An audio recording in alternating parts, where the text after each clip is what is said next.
Ողջույն, սկսում ենք իրավունք և պահանջատիրություն հաղորդաշարի հերթական թողարկումը և այսօր հեռավար կապով մեր հյուրն է, հաղորդաշարի հյուրն է իրավապաշտպան Նինա Կարապետյանցը, ողջույն Նինա։ Ողջույն Հայկ։ Շնորհակալ եմ առավոտ կանուխ, այսօր Լոս Անջելեսում մայիսի 29-ի երեկոյա, Երևանում արդեն վաղ առավոտ և շնորհակալություն վաղ առավոտյան կապի հնարավորության և մասնակցելու համար։ Ուրեմն իրավապաշտպանների դաշտում, այս հասարակական կազմակերպությունների, իրավապաշտպան տարբեր կանաչներ, բնապահպաններ, քաղաքացիական իրավունքներ, մի տեսակ կարծես այս 18 թվի չարաբաստիկ փոփոխությունից հետո ոնց որ այդ հանրույթը կամ այդ համայնքը կիսվել է, կեսը դարել են այսպես ծայրահեղ բաներ, իշխանական շահերի պաշտպաններ, խելագարության աշճանի, և կան շատ քիչ մարդիկ, տպավորությունս այդպիսին է, ովքեր շարունակում են նույն հետևողականությամբ, նույն սկզբունքայնությամբ շահեր պաշտպան, այսինքն մենակ նյութական շահը կամ ինչ-որ օգուտը նա, թե իրոք այդ մարդիկ այսպես գաղափարներին են նվիրված և չգիտեմ։ Քանի որ իշխանությունները որևէ գաղափարախոսություն, պետականամետ գաղափարախոսություն որպես այդպիսին չունեն, ասելու իրան գաղափարակիցները մի քիչ չափազանցված կլինի։ Ենթադրում եմ, որ ինչ-որ այլ հետաքրքրություններ պիտի ունենան, բայց իսկապես կա շատ լուրջ բաժանում, շատ լուրջ ճեղքում, և այս ճեղքումը առաջացավ հենց 18 թվականից սկսված, որովհետև քաղաքասարակություն կոչվածի մի մասը,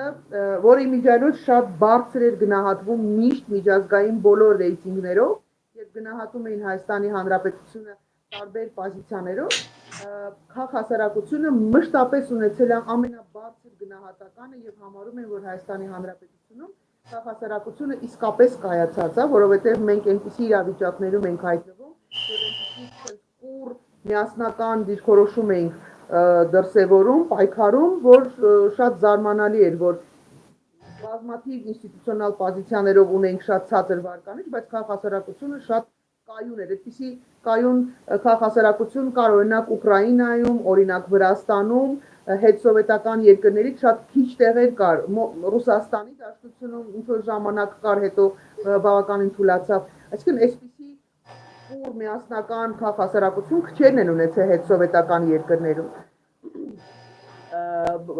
Իսկապես ճեղքում տեղ ունեցավ 18 թվականին, որովհետև մի մասը քաղաքասարակությունից ներգրավեց նաև տարբեր պաշտոններում իշխանությունների կողմից, հրավեր ստացավ և չմերժեց այդ հրավերը, և մենք էլ մտածում ենք, որ վատ չի լինի, որ մարդիկ, ովքեր ավելի ազատական են, ովքեր ավելի բան են, մի գաղափարախոսություն, փորձառություն ունեն, մարդու իրանքների ջատագովներ են, երբ հայտնվեն իշխանության ներսում, գուցե գաղափարական ինչ-որ փոփոխություն տեղ ունենար, բայց մարդիկ շատ գեղեցիկ տեղավորվեցին տարբեր պաշտոնների ու մոռացան, թե ինչի համար են իրենք պայքարում։ Մասնավորապես իրենց համար այսպես զրոյականացավ, օրինակ ոստիկանության բռնությունների դեմ պայքարը, լրիվ զրոյականացավ, էկոլոգիական խնդիրներով զբաղվող մարդիկ, ովքեր տարիներ շարունակ, տասնամյակով կռիվ էին տալի տարբեր, մի ծառի համար կռիվ էին տալի, այստեղ շատ հեշտ համաձայնվում էկոլոգիական աղետներ բերող, օրինակ Ամուլսարի շահագործման հետ, շատ հաշվով համերաշխ էին, ու երբ քննադատությունը դադարեց 18 թվականին, ինձ համար օրինակ ընկալելի էր, որ նոր էին, աշխատանքը դեռ չէին տեսել, հետո գործընկերներ էին, դժվար էր այդ պրոցեսը քննադատության մեջ միանալու, հետո ասում էին, որ սպասեք, այն հայտի ֆրազ կա, չէ, ասում թողեք թող աշխատեն, ու իսկապես ժամանակ էր պետք տալ մարդկանց աշխատելու համար, բայց իրենց բոլոր գործողությունները հուշում էին, որ ոչ մի լավ տեղ սա չի տանելու, ոչ մի փոփոխություն սա չի բերելու և տեսնել ուղղակի պետք էր, չգիտեմ, կամ անձեռնասլներ, կամ կույր լիներ, կամ լիներ։ Մի խոսքով մինչև այսօր մարդիկ կան, որոնք որ կաշկանդված են անձնական հարաբերություններով, անձնական ընկերությունով, որը պատրաստ են նժարի վրա դնել պետական շահը և անձնական հարաբերությունները չփչացնելը։ Սա շատ ցավալի է, որովհետև, բայց ասեմ, որ այդպես չի, որ մնացել են միայն մի քանի հոգի ովքեր տենց անձնվիրաբար պայքարում են։ Իրականության մեջ կան մեծ թվով մարդիկ, ովքեր համաձայն չեն, ովքեր հաշտ չեն այդ իրավիճակի հետ քաղաքասարակության ներսում, բայց նաև այդ խոսելու հանրային ելույթ ունենալու դժվարություն ինչ որ ունեն, բայց որ հաշտ չի ու կա բավական մեծ թիմ, դա կնհայտ է։ Առնվազն գոնե ես իսկ իրականում չեմ կիսում այդ խոսելու գաղափարը, որովհետև եթե դու հաշտ չես եւ եթե դու այդ ոլորտում ես, դու պիտի խոսես։ Չխոսել վատամարդ չլինելու համար, հարաբերություններ չփչացնելու համար, լինելով անհամաձայն, ճիշտ չի, նորմալ չի։ Դու կարող ես զբաղվել ցանկացած այլ գործունեությամբ, հասարակական գործիչ լինելը նշանակում է հանրության հետ, հասարակության հետ խոսելը, հասարակությանը խնդիրների բացատրություններ տալը կամ լուծումներ միասին փնտրելը։ Տենց նստել փակ չաթերում դժգոհելը ինձ համար նորից լավ է, որ գոնե իշխանությունների սազանդար չեն դարձել, բայց չխոսել ինձ համար ընկալելի պրոցես չի։ Հասկանալի է։ Նաև այդտեղ իհարկե կա տարանջատումը մի էական, ըստ էության էական, բոլորս գիտենք, որ էական ազդեցություն ունեն նաև այսպես հասկացությունները, հա, գրանտակերություն, գրանտա եւ վերջի շրջանում Ամերիկայի նախագահի այդ գործողությունը, մասնավորապես USAID միջոցների դատարեցումը, կարծեմ Արամ Սարգսյանն էր տխրահռչակ Վազգեն Սարգսյանի տխրահռչակ եղբայրը, ասենք եղբայր, որ ասեց, որ մարդիկ ընտանիք պահելու, ասեց ինչ որ սեկտոր կա, որոնք հասարակական սեկտոր կա, որոնք ընտանիք պահելու, թե հացի խնդիր ունեն, sense բան, այսինքն այս միջազգային թողնական կազմակերպությունների միջոցների ուղղորդելն էլ այդ մարդկանց վրա այս կամ այն ուղղությամբ մեկին խտանում է, մեկը արտոնյալ է ստանում է առանց մրցույթների անսահմանափակ միջոցներ, չգիտես ինչի, այն մյուսինն է կարող է Դոնալդ Տրամպը այսօր քնի զարթնի, կտրի եւ Արամ Սարգսյանը վայրույները սկսի դնել։ Այս մասով ինչ կասեք, այդ արտաքին ֆինանսական աջակցությունը այդ հանրային կարծիքի, այդ ծառի պաշտպանի, թփի պաշտպանի, չգիտեմ, մյուս պաշտպանի վրա։ Շատ կարևոր է թե դու ձեռքի տակ ունեցած գործիքը ոնց ես օգտագործում, որովհետև նույն, չգիտեմ, դանակով կարելի է հաց կտրել ու նույն դանակով կարելի է օրինակ դժբախտ դեպք մահարձանագրել։ Այնպես որ մենք օրինակ այդ գործիքը օգտագործել ենք մարդու իրավունքների պաշտպանության իրականացման համար, այսինքն այն բոլոր գործողությունները, որը պիտի անի պետությունը, որը պիտի անի օրվա իշխանությունը ու չի անում, մենք այդ իրավունքները պաշտպանելու հարցում անսահմանափակ ներգործություն են կարողանում ունենալ շատ փոքր գրանտներով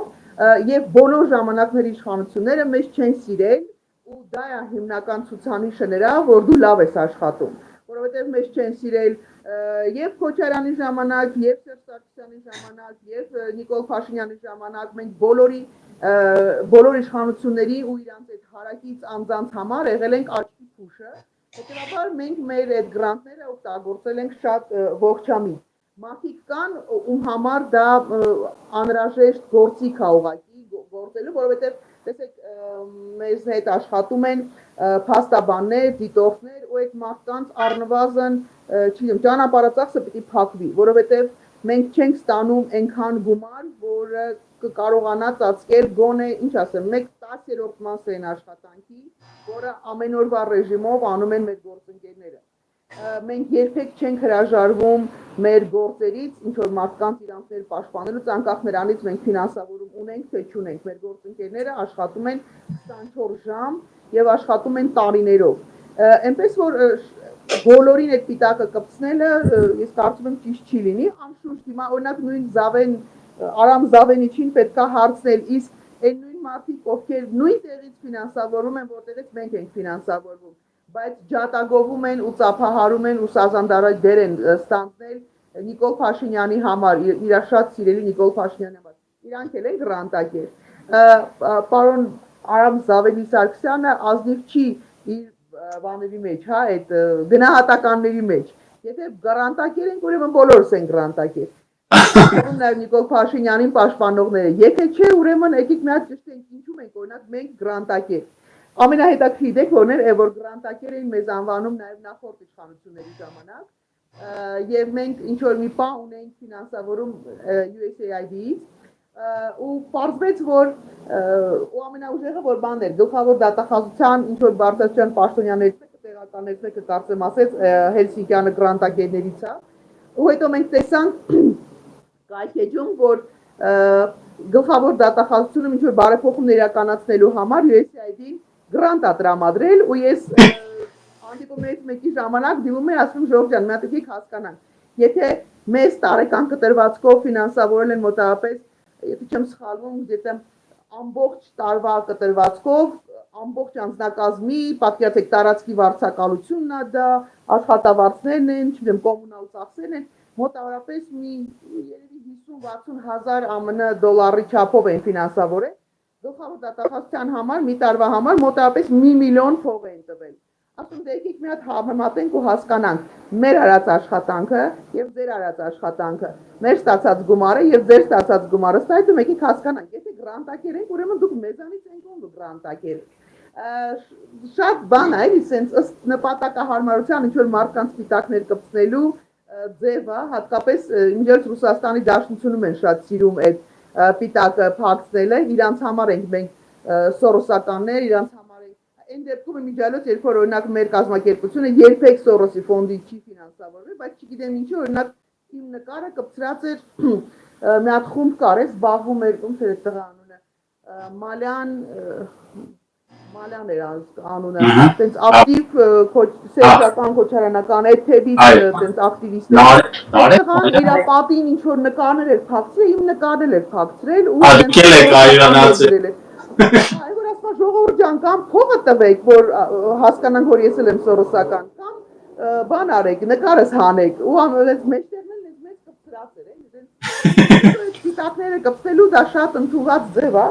Ես չեմ նեղվում այդ բանից, որովհետև ես հասկանում եմ, թե թիմը ամբողջը հասկանում է, թե մենք ինչի համար ենք պայքարում, որովհետև ի սկզբանե իր հիմնադրման օրից 1997 թվականին հիմնադրված կազմակերպությունն է, մենք քանի տարի ասված ենք 25 տարուց ավել ենք աշխատում ու մենք մեծ թվով մարդկանց ենք աջակցել, օգնել անհատապես մարդկանց, մենք փոփոխություններ ենք բերել օրենքների մեջ, մենք չգիտեմ, տարբեր հարցերում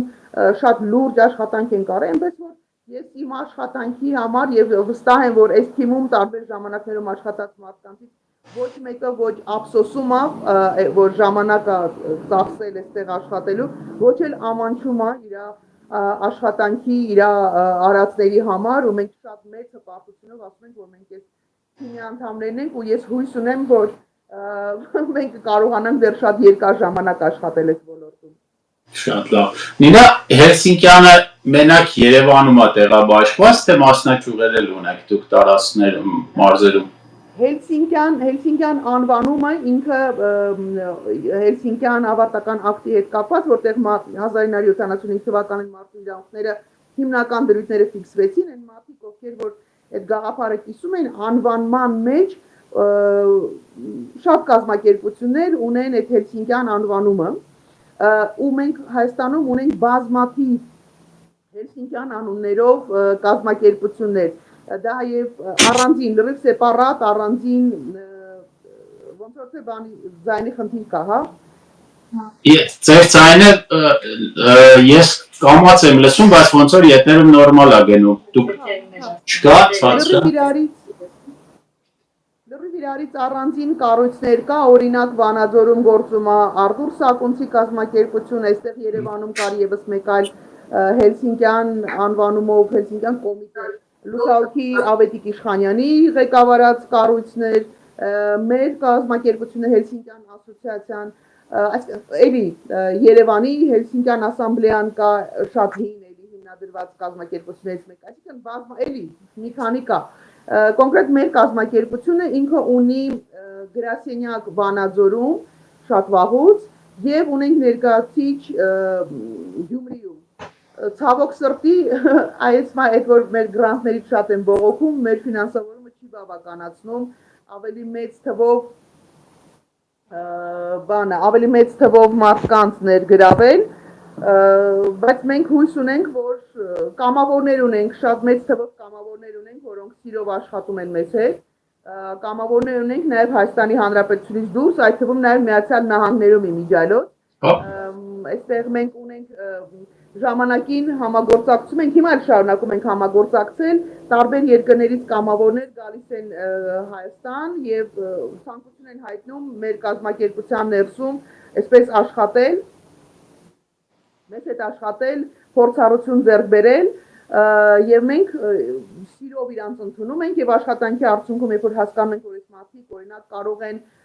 ներկայացնել մեզ տարբեր երկրներում, տարբեր միջոցառումների ժամանակ եւ մենք կարող ենք շարունակել մեր համագործակցությունը, մենք այսպես համաձայնագիր ենք իրար հետ կնքում եւ ունենք ներկայացնել եւ Միացյալ Նահանգներում ունենք եւ Գերմանիայում ունենք եւ այլ շատ տարբեր երկրներում գործընկերներ ունենք, որոնք մեծ իրով աշխատում են։ Իմիջիայլոց հետաքրքիր է, որ մեր կազմակերպությունը մնացածի մասին ասել չեմ կարող, բայց մենք քանի որ զբաղվել ենք մարդու իրավունքներով եւ մեծ աշխատանք ենք արել մասնավոր առանձին գործերով, սկսած զինվորական զինվորների հետ խաղաղ պայմաններում սպանված զինվորների գործերով, տարբեր ծանր այլ գործերով, մենք ունենք կամավորներ նաև տարբեր մասնագիտությունների տեր կրող մարդկանց, որոնք իրենք են ցանկություն հայտնում օգնելու աջակցելու, որովհետև գիտեք, օրինակ քրեական գործի շրջանակներում կարող է անհրաժեշտություն լինի նեղ մասնագիտական ինչ-որ ոլորտի, օրինակ բժիշկ սրտաբանի, եւ դու պիտի կամ բարձես, չգիտեմ, վճարես մարդկանց, որպեսզի իրենք քեզ համար, առնվազն գոնե բացատրական աշխատանք տանեն, կամ պիտի ինչ-որ տեղից այդ աջակցությունը ստանաս։ Եվ մենք ունենք մեծ ահռելի թվով կամավորներ, որոնք տարբեր ոլորտի մասնագետներ են եւ իրանք բոլոր ժամանակներում մեծ աջակցություն են ցուցաբերել մեզ եւ իրենց մասնագիտական շատ բարձր լեվելի մասնագետներ են եւ իրենք մեծ սիրով մշտապես մասնակցել են մեր այդ աշխատանքներին, մեզ օգնել են, ուղղություններ են ցույց տվել եւ դրա արդյունքում մենք կարողացել ենք մեր աշխատանքը անել շատ ավելի բովանդակային, շատ ավելի պրոֆեսիոնալ եւ ի վերջո մարդկանց կյանքի մասին է խոսքը գնացել, այնպես որ մենք շատ մեծ թիմ ունենք կամավորների ու դա շատ կարեւոր է։ Հայաստանում Միացյալ Նահանգներում կամավորությունը ընդունված գաղափարախոսություն է շատ վաղուց անիշելի ժամանակներ, Հայաստանում գիտեք, չէ՞ դա ընդունված չի։ Մեծ մասը ասում է հարցը, բայց դրանից ինչ։ Բայց կարծում եմ, որ բոլորը չեն այդպես մեծ մտածում եւ հիմնականում այդ մարդիկ իրենք են առաջարկել իրենց նույն ծառայությունները եւ մենք սիրով ընդունել ենք ու հիմա էլ առիթից օգտվելով շատ շնորհակալություն անվանակ իմիջիայլոց ասեմ, որ շատ-շատերը խնդրում էին իրենց անունը որևէ տեղ չհնչեցնել, որովհետեւ նախկին իշխանությունների ժամանակ իրենց կարող են դրա համար աշխատանքից հեռացնել, այսինքն մենք տենց մի տեսակ հակուն մտով հավաքվում էինք, քննարկում էինք, աջակցություն էինք ստանում, բայց խնդրում էին, որ հանկարծ անունները չհնչեն, այնպես որ մենք տենց հետաքրքիր աշխատանք ենք արել երկար տարիներ։ Հիմի բան է փոխվել, հիմի ավելի ազատ են, որ իրանց ներկայացվի, հետաքրքիր է։ Չէ, հիմա էլ կան ոլորտներ, օրինակ կան արդարադատության ոլորտից, էլի բժշկության ոլորտից կան մարդիկ, ովքեր որ բաց չեն ուզում խոսել, բաց իրանց տեսակետները չեն հայտնում, որտեղ դրանք ակնհայտորեն օրինակ հակասության մեջ են մտնում պաշտոնական տեսակետի հետ, բայց մի թեթև շատ ավելի ազատ, անհամեմատ ավելի ազատ են, քան նախկինում, որտեղ ժամանակին դա միայն աշխատանքից հեռացումով կարող է չհավաքվել, այնտեղ կարող է պատերազմ ծեծեին մի հատ էլ։ Շատ լավ։ Հետաքրքիր էր, որ այդ կամավորությունը իրոք Միացյալ Նահանգներում դա ապրելակերպի ամեն ոլորտում ապրելակերպի մի մասն է կազմում եւ շատ նորմալ է ընկալում։ Շատ լավ է, որ Հայաստանում այսօր կա այդ ցկտումը, այդ մոտեցումը։ Իսկ ձեր գործնեության լուսաբանման տեսանկյունից, քանի որ այդ դոնորային բաների մասին խոսեցինք, ձեզ Ազատություն ռադիոկայանը, որը արևմուտքի այսպես ձայնն է, հրավիրում է ձեզ հարցազրույցների։ Մենք Ազատություն, արդյոք ես անձնապես Ազատություն ռադիոկայանի հետ տենց փոքր կոնֆլիկտ ասեմ, որ նա տարաձայնություն ունեցանք, որովհետև 2018 թվականի ես սկզբունքորեն համարել եմ, որ Ազատությունը թողներին ինձ մնացած բոլոր լրատվական կայքերը, բայց իր գործնեության փորձառության տեսակետից, հնարավորությունների տեսակետից Ազատություն ռադիոկայանը ինքը ավելի տենց կոնցեպտուալն է, էլի, ավելի փորձառու, ամենափորձառու երևի ռադիոկայաններից մեկն է եւ 18 թվականին այո ազատություն ռադիոկայանը ինքը օգնեց հեղափոխություն անել Հայաստանում։ Հիմա մենք կարող ենք տարբեր գնահատականներ տալ, թե ինչ տեղի ունեցավ, բայց հաստատի ինքը իր գործունեությամբ օգնեց, որ այդ գործողությունը տեղի ունենա, եւ ես ակնկալում եի, որ ազատություն ռադիոկայանը պիտի 18 թվականից հետո մնար այդ բարձրության վրա ու չդառնար, ինչպես ես հետագայում ասում եի, որ դարձել էր H1 ցավոք սրտի տևական ժամանակ ազատություն ռադիոկայանը խնդիր ուներ, որովհետեւ ոնց որ H1-ի ֆիլիալը լիներ եւ ես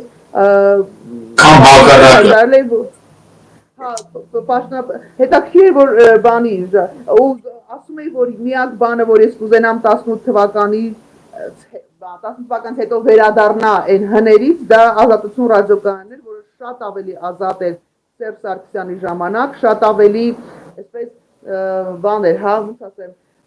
բանավեճերի հնարավորություն էր տալիս, զրույցի խոսելու, այլ տեսակետներ հնչեցնելու հնարավորություն էր տալիս, քան 18-ից հետո ու ես հրաժարվեցի ազատությանը, ես եմ հրաժարվել ազատությանը հարցազրույցներ տալու եւ դա արել եմ ոչ թե տենց թաքուն պատետակ, այլ կոնկրետ գրառում էի արել, որ ես չեմ տալու այլևս ազատությանը ոչ այն պատճառով, որ մնացած բոլորը շատ ավելի լավն են, բոլորը նույն տալիս եմ հարցազրույց, այլ որովհետեւ ես համարում եմ, որ դա ինստիտուցիոնալ կառույց է եւ ինքը կարող էր ազդեցություն ունենալ եւ ինքը պարտավոր էր ազդեցություն ունենալ ռեալ փոփոխություններ բերելու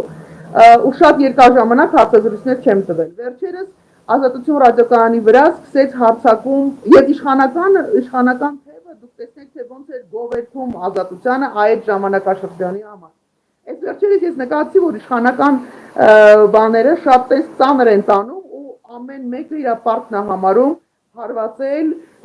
ազատություն ռադիոկայանին, տենց թիրախավորել, դժգոհել իշխանական թևերը եւ իրանց սազանդարները, դժգոհել ազատությունից ու ճիշտ ասած բացեցի, նայեցի, տեսնեմ ինչ է կատարվում, հասկացա, որ ազատությունը ոնց որ թե քիչ-քիչ վերադառնում է իր այն հին ազատության ստատուսին եւ սիրով ես վերջերս նորից հարցազրույց եմ տվել, որովհետեւ եթե լրատվամիջոցին սիրում է իշխանությունը, դա լավ լրատվամիջոց չի։ Եթե իշխանավորները հիանում են բանով, ինչ որ սմի ոնց է լրատվականով, ուրեմն դա պրոպագանդիստներ են, էլի։ Իսկ եթե ուզում են քննադատել ու դժգոհություններ հայտնել, ուրեմն ամեն ինչ նորմալ է, ուրեմն ամեն ինչ վերադառնում է հետ։ Եվ ազատությանը այս վերջերս իսկապես շատ են քննադատում իշխանականները, հետեւաբար ես համարում եմ, որ եթե իշխանության հետ խնդիր կա, ուրեմն վերադառնում են ճիշտ ուղու վրա։ Շատ լավ է եւ շատ լավ է, այստեղ ինչու է հատկապես ազատություն ռադիոկայանին ասեցի, որտեղ մյուս լրատվականներ ասելով այսօր յուրաքանչյուրի հետևում իհարկե կա ֆինանսական բան, կա քոչարյանական ալիք, կա այս իշխանությունների հնարած ալիքներ, որոնք ուղիղ ազդեցության տակ են, բայց ազատության յուրահատկությունը նա է, որ նա նախ է սովետական ժամանակներից սկսած մի հատ բանի ազատության շունչն էր եւ մինչեւ այդ 18 թիվն էլ իր այդ ձեր ասած բարձրության վրա լինելով ինք ըստ էության օգտագործում է ամերիկյան հարկատուների փողերը եւ երբ որ ազատություն ռադիոկայանի անհիշելի նոյի ժամանակներից տնօրեն ղեկավար Հրայր Թամրազյանը դարավ սազանդարների հարթակ, այսօր շատ լավ է, որ փոփոխություն կա, բայց դա հենց այնպես չի եղել, որովհետեւ ինքը իր աթոռի կամ այդ նստարանի սա իհարկե անձնական խնդիր է, բայց որ անդրադարձանք այդ առանձնացնելու մյուս լրատվականներից, պարզապես այս մարդը հասկանալով, որ իր աթոռը արդեն երերում է, սկսում է զգաստանալ այն բարիփուն իմաստով անզգամ սազանդարի դերը, որ կատարում էր մի քանի տարի շարունակ, եւ մարդկանց մոտ իրավամբ հավան էր առաջանում։ Ես այս հարցը իմ հյուրերին միշտ տվել եմ եւ արևմտամետ, այսինքն արևմտամետից արևմտամետ շատ մարդիկ ազատությունների մարդիկ չեն հիշում, չգիտեմ, օրինակ Պարուր Հայրիկյանը չի հիշում իրան որ տարում են կանչել էլի հարցազրույցի, այսպիսի եւ շատ լավ է, որ այդ բանը ստացել է։ Եվ պարզապես էսի մի քիչ անձնական բանի խնդիր է, բայց Հրայրը զգում է, որ իր աթոռը երերում է եւ փորձված այսպես բան լինելով ինքը այդ բանը բացել է, բայց պետք է ազատությունը իրոք ազատություն լինի կամ չլինի, որովհետև դա ամերիկյան հարկատուների փողերն է օգտագործում եւ չի կարելի օղել այլ սազանդարական եւ չասեմ մյուս նպատակների։ Նինա ֆանտաստիկ հնարավորություն էր տալի, գիտեք, բանի ժամանակ, Սերժ Սարգսյանի ժամանակ մենք այնտեղ ազատություն ռադիոկայանի բան կար, ֆորմատ կար, բանավեճ էր կոչվում եւ հրավիրում էին իշխանության ներկայացուցիչներին եւ դու ուղիղ եթերում առանց մոնտաժի, առանց կտրտելու հնարավորություն ունեիր ուղիղ բանավեճի մեջ մտնել եւ դա իրոք բացառիկ հնարավորություն էր, որ այդքան մեծ լսարան ունեցող կառույցը հնարավորություն էր տալի ուղիղ բանավեճի մեջ մտնելու եւ տեսակետներ հայտնելու եւ հասարակությունը ի վիճակի էր լինում գնահատել, ասենք, պետական պաշտոնյայի անհասկանալի դիրքորոշումը եւ հակառակ կողմի վերած արգումենտները ու գնահատական էր տալի, եթե ըստ այդմ կարողանում էր հասկանալ իր վիճակը, սա իրոք բացառիկ հնարավորություն է, որը շատ կարճ ժամանակ հետո 18 թվականից հետո ուղղակի վերացավ, իսպառ վերացավ։ Բանավեճ կատեգորիան այլևս գոյություն չուներ, դա ամենահրաշալի գործիքն է, այդում նայել Միացյալ Նահանգները, որը ամենատենց փորձառուն այդ բանավեճների նախագաների բանավեճ է կազմակերպում։ Մենք անգամ չինովնիկի հետ բանավեճի հնարավորությունից զրկվեցինք։ Այնպես որ ես չգիտեմ անկեղծ ասած այնտեղ փոփոխություն ազատությունում տեղի ունեցել է թե չէ, բայց պաշտոնյաների նկատի ունեմ ցանկում ինչ որ մարդիկ եղել են փոփոխություն թե չէ, բայց իսկապես այս վերջի կարճ ժամանակում որոշակի բան կա, փոփոխության տենդենց կա։ Ու ամենակարևոր գնահատական էլի պիտի ասեմ, որ իշխանության տարբեր ռանգի չինովնիկներ բերանից փրփուրը գնալով ազատությունից դժգոհում են, դա շատ տենց ցուցանիշ է, կարևոր ցուցանիշ է։ Հա, շատ լավ է, պարզապես հրայրը փորձված գայլ լինելով շատ լավ գիտի, որ Պրագայում իր այն հովանավորը որ կա, Վաշինգտոնից սկսել են բզել եւ ինքը զգաստանում, այսի լավ է, որ այդ սառը քամիները հրայրի դեմքին արդեն ազդում են եւ ել ավելի են ազդելու, այսի ասեմ, որ ինքը իմանա եւ այդ տարիները չի մոռացվի, այդ իր սազանդարական քարոզիչների, այս սիրեցյալների տարիները ոչ մեկ չի մոռանա։ Լավ է, որ ազատությունը վերադառնում է իր բաներին։ Նինա, շատ կարևոր թեմա սահմանադրության այս ընդունման process-ը, չնայած մի քիչ բանա, նույնիսկ ասեցի ու փաստորեն այսօր Հայաստանին պարտադրվում է սահմանադրություն, պարտադրում է ըստ էության Հայաստանի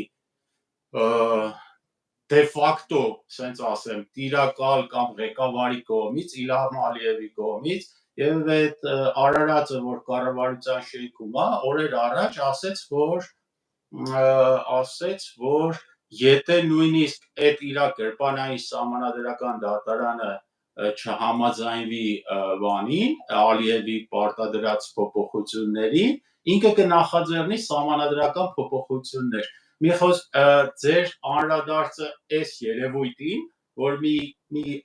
մարդ չեմ կարող ուղղակի ասել, մեկը ենթարկվելով Իլհամի ուղիղ ցուցումին, ասում է ես սահմանադրական փոփոխություններ կանեմ, եւ այն խեղկատակային հանձնաժողովը, որ տարիներ շարունակ հարյուրավոր միլիոններ ամսվում, այս ոնց եք նայում սահմանադրության փոփոխության եւ մենք ի վերջո սահմանադրության պետքա փոխենք, ունենանք, չունենանք, Սեժիկի մնացած այս խայտարակ սահմանադրությունը, որ նաեւ շատ ականներ դրեց մեր պետության տակ, ձեր իրավաբանի հայացքը սահմանադրական մի տեսակ բանի մեջ ենք ընկնում, ասենք սահմանադրությունն է պետք, դուրս է գալիս, որ Իլհամ Ալիևի եւ մեր կարծիքները համընկնում են, էլի, եւ այս խեղկատակի այս շանտաժը, բարի տուն իմաստով շանտաժը, դե դու ով ես, այ դարիմի ասա չուլանի շուն, որ սահմանադրական բաներ փոխես, ձեր իրավաբանական, զուտ իրավաբանական մոտեցումը սահմանադրական, ուր են գնում սա, սկսած են Լևոն Տեր-Պետրոսյանի այս սկզբի էշությունից, թե ում ապետ սահմանադրությունը, չգիտեմ, Անգլիան չունի, այս ինչը չունի եւ այլն, սահմանադրությունը որպես երևույթ եւ այս պարտադրման մոտեցումը։ Սահմանադրություն ես կարծում եմ, որ մեզ պետք է, որովհետև մենք ի տարբերություն Անգլիայի չունենք պետականության պատմությունը անսահման անհիշելի ժամանակներից է գալի մեր ժողովրդի, բայց պետականության այսպես փորձը չի բավարարում, որպեսզի մենք առանց սահմանադրություն կարողանանք գործենք, այսինքն սահմանադրության փոխարինող հատվածը դա տրադիցիաներն են, ավանդույթներն են, պետականության երկարատև պետականության պայմաններում ստեղծված ինչ որ կառավարման ավանդույթներն են, որոնք կարող են ինչ որ իմաստով փոխարինել սահմանադրությանը կամ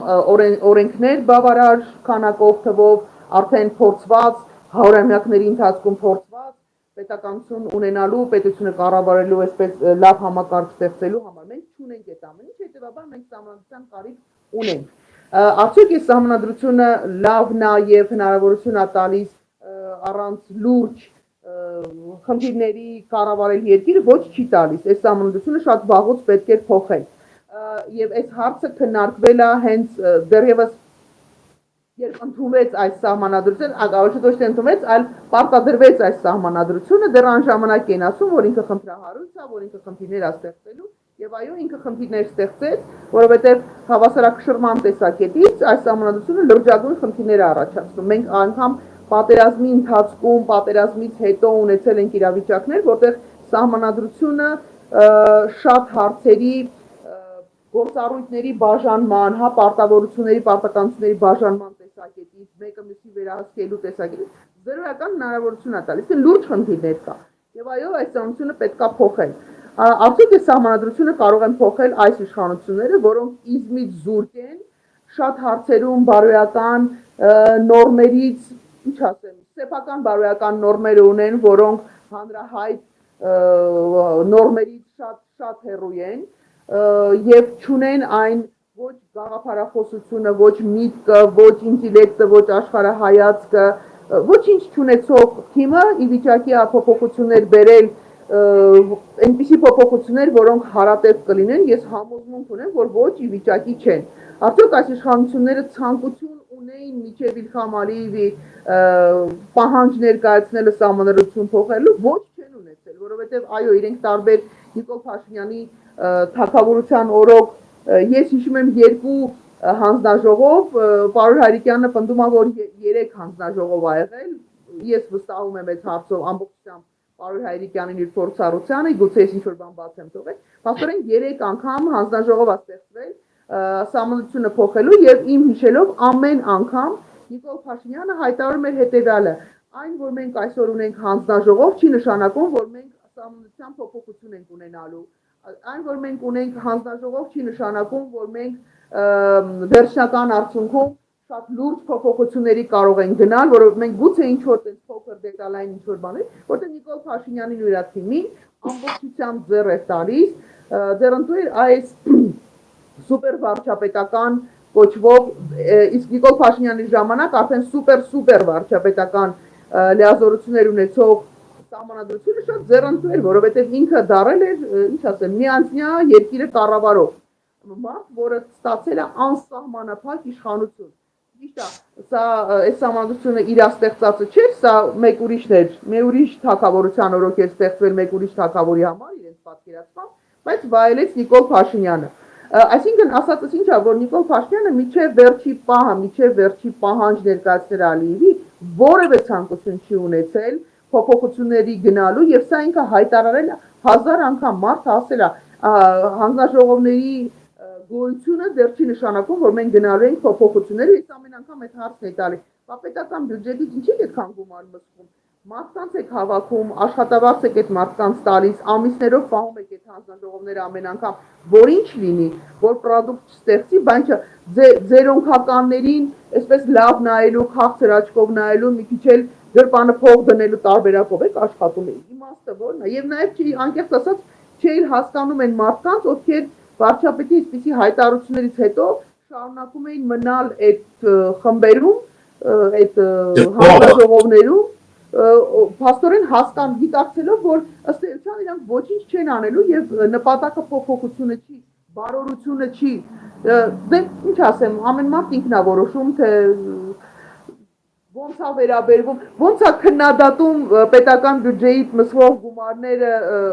այլ դեպքերում եւ լրելային շարունակում ստանալ աշխատավարձ նույն պետական բյուջետից փաստացի ոչ մի բան չանելու համար, ինչ ասեմ։ ամեն մարդ իր խղճի առաջ պիտի պատասխան տայի վերջո, որովհետև էս է վիճակը։ Մենք այո պիտի փոխենք սահմանադրությունը, մենք պիտի ունենանք հնարավորինս այսպես դասակարգված սահմանադրություն, բայց դա չի կարող լինել եւ չի լինելու Ալիևի պահանջով, որովհետև ես հասկանում եմ, որ Նիկոլ Փաշինյանը որոշակի պարտավորություններ ունի բոլորի նկատմամբ բացի Հայաստանի Հանրապետության քաղաքացիներից, բայց դա իր անձնական խնդիրն է, դա մեր խնդիրը չի եւ հետեւաբար բոլոր ուժերը անկախ նրանից թե ինչ թևին են պատկանում, պիտի մի մարդու նման միասնական թույլ չտան, որ մեր սահմանադրությունը Ալիևի պահանջով փոփոխվի։ Մենք շատ կարևոր է, էլի հայերը մի տեսակ բան ունեն մեջը։ Օրենքը չեն սիրում։ Գոնե հայաստանցի հայերը այդպիսի վերաբերմունք ունեն։ Մենք մի տեսակ բանով ենք վերաբերվում, հա, օրենքին։ Օրենքը խախտելը մեզ համար ամոթ չի, շրջանցելը մի տեսակ ամոթ չի։ Առանձին դեպքերում մարդիկ կարող են գլուխ գովալ, որ իրանք օրենք են խախտել ու դա ինչ որ շրջանակների համար գլուխ գովալու թեմա լինի։ Ու պատկերացրեք, որ օրենքը չսիրող այսպես մարդիկ սեփական երկրում մշակված օրենքը չեն հարգում, մի պահ պատկերացրեք, որ Ալիևի կողմից պարտադրված սահմանադրություն լինի։ Մենք ավելի շատ ենք այսպես հարգանքով վերաբերվելու կամ շատ ավելի հետևողական ենք լինելու, բնականաբար ոչ։ Եվ սա իսկապես հոգեբանորեն նաև մեծ խնդիրներ է առաջացնելու, իրավական առումով էլ չեմ ասում, դա բացառված բան է, մենք չենք կարող թույլ տալ, որ այդպիսի իրավիճակ լինի։ Եվ հաստատապես Նիկոլ Փաշինյանն ու իր թիմը մեկ անձ անգամ չկա, ում ես կվստահեի սահմանադրություն մշակելը։ Սահմանադրությունը ուղղակի օրենք չի։ Սահմանադրությունը մեր վաղվա տասնամյակների, հաջորդի եկող տասնամյակների համար այդ տեսլականն է, այդ նպատակն է, որին մենք պիտի գնանք։ Նիկոլ Փաշինյանը, ինչ ասեմ, անշուք տեսքով, անշուք գլխարկներով, պերաշկի ուտելով, այդ մարդը չունի այդ աշխարհայացքը, այդ մարդը չունի այդ մտածելակերպը, այդ մարդը չունի այդ ներաշխարհը, այդ մարդը չունի այդ գիտելիքը, որպեսզի կարողանա ու իր թիմը, որպեսզի կարողանան բերել այնպիսի որոշում, այնպիսի սահմանադրություն, որը մեզ համար հարատևություն է ապահովել։ Այդ մարդիկ օրվա հացով ապրող մարդիկ են, այդ մարդիկ անձնական միայն բացառապես միայն անձնական շահով առաջնորդող մարդիկ են։ Սա դրանից չի, որ ես ինչ-որ մեկին սիրում եմ կամ չեն սիրում, սա համընդհանուր փաստ է, սա հաստատագրված է, մարդիկ օրով ապրող են, այնպես որ այս հարցը չի կարելի վստահել այդպիսի թիմին, սա պիտի աշխատեն շատ լուրջ մտածող մարդիկ։ Եթե կուզեք այդքան իրավաբաններ պիտի չաշխատեն, ինչքան այ մտածող մարդիկ, փիլիսոփաներ կլինեն, չգիտեմ, գիտնականներ կլինեն տարբեր ոլորտի, որովհետև սա տեսլականի մասին է։ Հետո իրավաբանները արդեն կդասավորեն կտեղավորեն, որտեղ ինքը գաղափարախոսություն է, ինքը միտք է, ինքը երազանք է, եթե կուզեք։ Նիկոլ Փաշինյանի առավելագույնը ինչ կարա անի, այդ ամենացածր մակարդակում, ինչ ասեմ, չեմ ուզում շատ վիրավորեմ, որտեղ բոլոր դեպքերում մեր բաժին, մեր խաչն է, պիտի քաշենք, մինչև ճանապարհելը մեր խաչն է, պիտի կրենք, բայց այս մարդը ունի ամենացածր պատկերացումները բոլոր հարցերում, ու թույլ տալ, որ ինքը այդ կարևորագույն փաստաթուղթի մշակման հարցում իր ինչ-որ գործունեություն իրականացնի, կներեք, բայց չէ։ Մարդիկ, ովքեր որ խիզախություն չեն գտել իրանց մեջ, ասել, որ մենք չենք մասնակցելու սահմանադրության այդ հանձնաժողովի աշխատանքներին, որովհետև ի վերջո հասկանում ենք, որ մեր արածը ոչ մի բան չի նշանակելու, միևնույն է կամ սահմանադրությունը չի փոխվելու կամ Ալիևի պահանջն է ներկայացվելու։ Այդ մարդիկ եթե մնում են այդ հանձնաժողովի մեջ եւ օրինականացնում են Նիկոլ Փաշինյանի գործողությունները, Իլհամ Ալիևի պահանջները այստեղ կյանքի կոչելու, այդ մարդիկ էլ չունեն այդ բաները, էլ ինչ ասեմ, այդ չափորոշիչները չմասնակցելու, դուրս գալու այդ գործընթացից ու հանրայնորեն դրա մասին հայտարարելու։ Մարդիկ շարունակում են հանձնաժողովներում մնալ, դե ինչ ասեմ,